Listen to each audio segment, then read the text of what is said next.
नमस्कार प्रिय दर्शकों, आज हम आपके लिए लेकर आए हैं करवा चौथ की पौराणिक और चमत्कारी कथा, जो आपके व्रत को और भी पवित्र बनाती है। अगर आप भी अपने पति की लंबी उम्र और खुशहाली चाहते हैं तो इस कथा को ध्यान से सुनिए और पूरा वीडियो जरूर देखिए। और हाँ, अगर अभी तक आपने हमारे चैनल को सब्सक्राइब नहीं किया है तो तुरंत सब्सक्राइब कर लें, ताकि आपको मिले हर त्योहार की सही जानकारी। वीडियो के अंत तक बने रहिएगा, क्योंकि हम बीच में देंगे कुछ खास बातें जो आपके व्रत को और प्रभावी बनाएंगी। अब आपको सुनाते हैं करवा चौथ की अनोखी कथा, जिसे सब सुनना चाहते हैं। करवा चौथ व्रत कथा संख्या 1। बहुत समय पहले की बात है। एक साहूकार था जिसके 7 बेटे और एक बेटी थी। सातों भाइयों व बहन एक साथ बैठकर भोजन करते थे।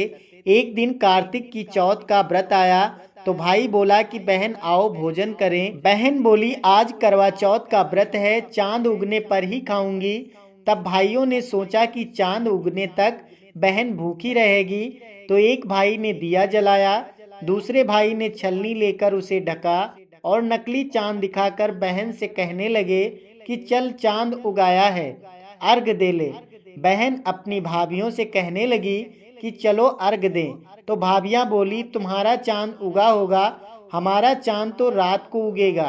बहन ने जब अकेले ही अर्घ दे दिया और खाने लगी तो पहले ही ग्रास में बाल आ गया, दूसरे ग्रास में कंकड़ और तीसरे ग्रास में मुंह की ओर किया तो उसकी ससुराल से संदेशा आया कि उसका पति बहुत बीमार है, जल्दी भेजो। माँ ने जब लड़की को विदा किया तो कहा कि रास्ते में जो भी मिले उसके पांव लगना और जो कोई सुहाग का आशीष दे तो उसके पल्ले में गांठ लगाकर उसे कुछ रुपए देना।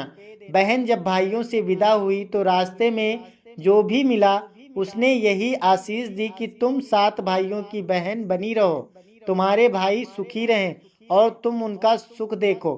सुहाग का आशीष किसी ने भी नहीं दिया। जब वह ससुराल पहुंची तो दरवाजे पर उसकी छोटी ननद खड़ी थी। वह उसके भी पांव लगी तो उसने कहा कि सुहागिन रहो, सापुती हो। तो उसने यह सुनकर पल्ले में गांठ बांधी और ननद को सोने का सिक्का दिया। तब भीतर गई तो सास ने कहा कि पति धरती पर पड़ा है, तो वह उसके पास जाकर उसकी सेवा करने के लिए बैठ गई।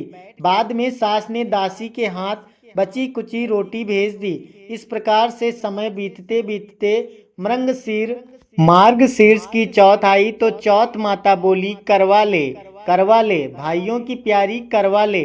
लेकिन जब उसे चौथ माता नहीं दिखलाई दी तो वह बोली हे माता, आपने मुझे उजाड़ा तो आप ही मेरा उद्धार करोगी, आपको मेरा सुहाग देना पड़ेगा। तब उस चौथ माता ने बताया कि पौष की चौथ आएगी, वह मेरे से बड़ी है, उससे ही सब कहना, वही तुम्हारा सुहाग वापस देगी।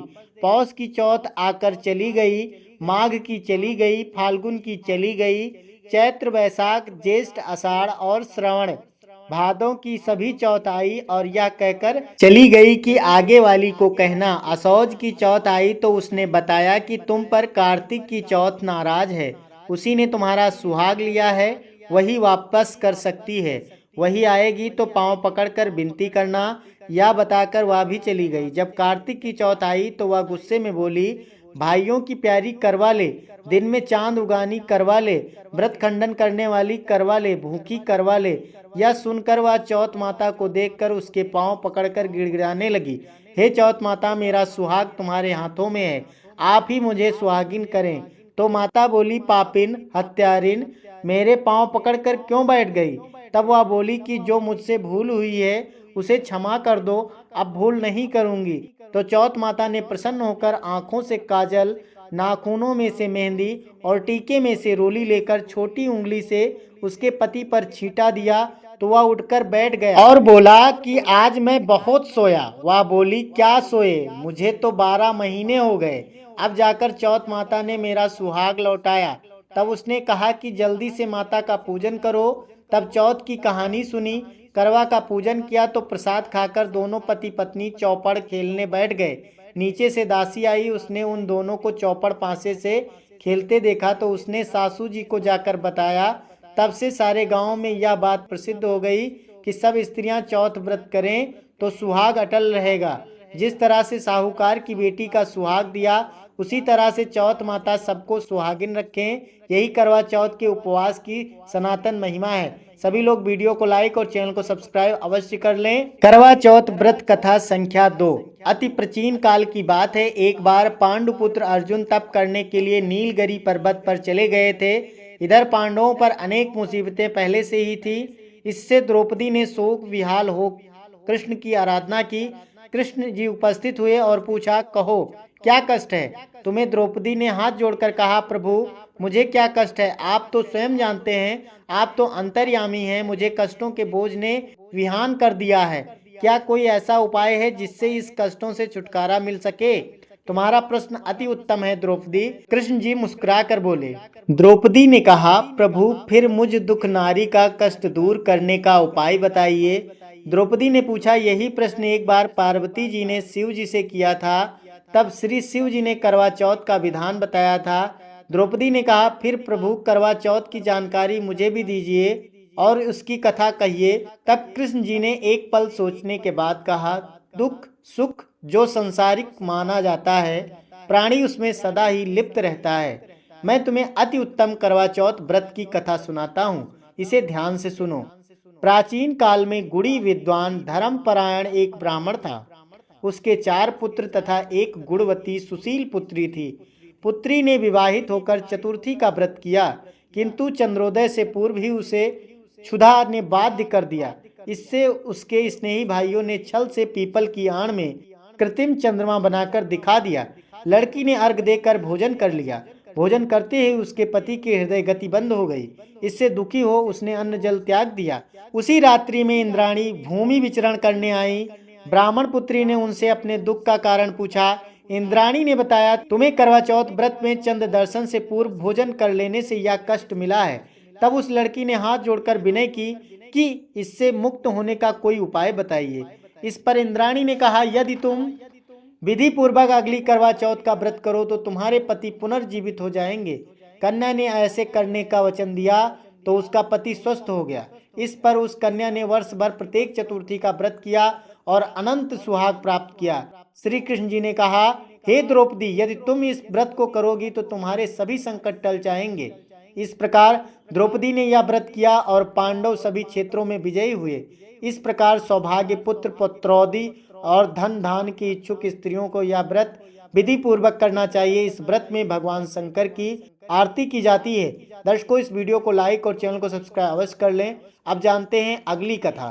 करवा चौथ व्रत कथा संख्या 3। एक ब्राह्मण परिवार में 7 बहुएं थी।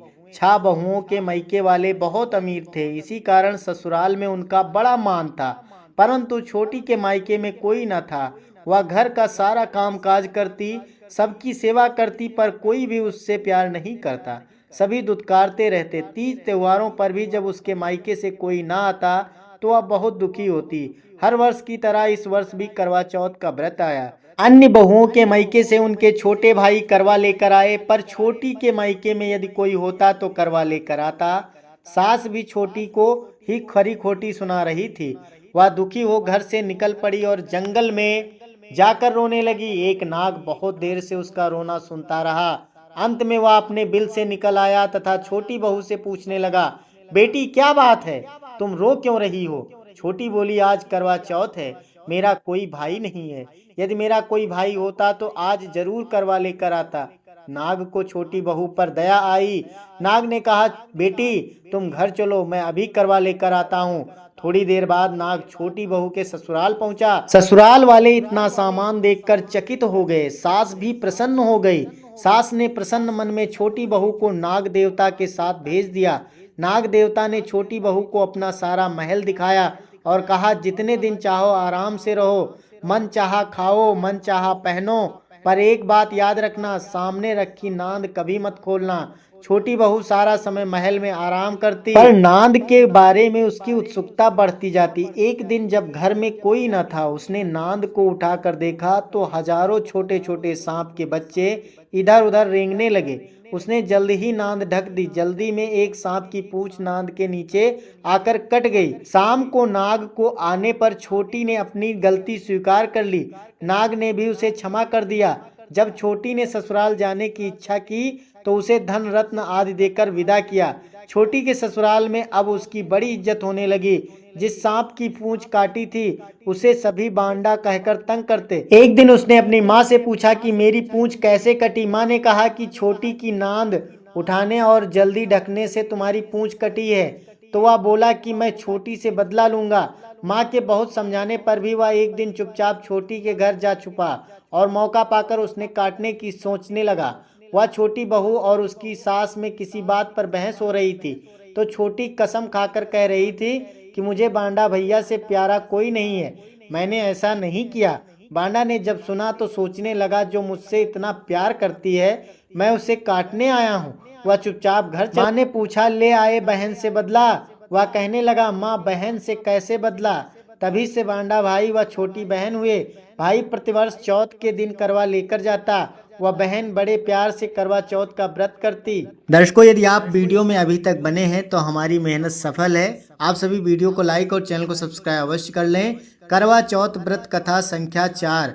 प्राचीन काल में करवा नाम की एक पतिव्रता स्त्री अपने पति के साथ नदी किनारे एक गांव में रहती थी। कार्तिक मास के कृष्ण पक्ष की चतुर्थी यानी चौथ के दिन उसका पति नदी में स्नान करने के लिए गया।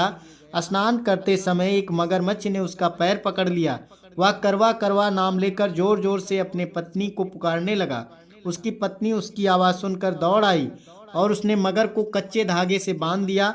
मगर को बांधकर वह यमराज के यहाँ पहुंची और यमराज से बोली भगवान मगरमच्छ ने मेरे पति का पैर पकड़ लिया है, अतः पैर पकड़ने के अपराध में आप अपने बल से उस मगरमच्छ को नरक में ले जाओ। यमराज ने कहा अभी मगरमच्छ की आयु शेष है अतः मैं उसे नहीं मार सकता। इस पर करवा ने कहा यदि आप ऐसा नहीं करोगे तो मैं आपको श्राप देकर नष्ट कर दूंगी। यह सुनकर यमराज डर गए और उस पतिव्रता स्त्री करवा के साथ जाकर मगरमच्छ को उन्होंने यमपुरी भेज दिया और करवा के पति को दीर्घायु प्रदान की। उसी दिन से यह करवा चौथ मनाई जाती है और सुहागिन स्त्रियों के द्वारा व्रत रखा जाता है। हे करवा माता, जैसे तुमने अपने पति की रक्षा की वैसे सबके पतियों की रक्षा करना। आप सभी माताओं बहनों को करवा चौथ की हार्दिक शुभकामनाएं। सभी लोग इस वीडियो को लाइक और चैनल को सब्सक्राइब करें, साथ ही कमेंट में जय करवा चौथ माता अवश्य लिखें।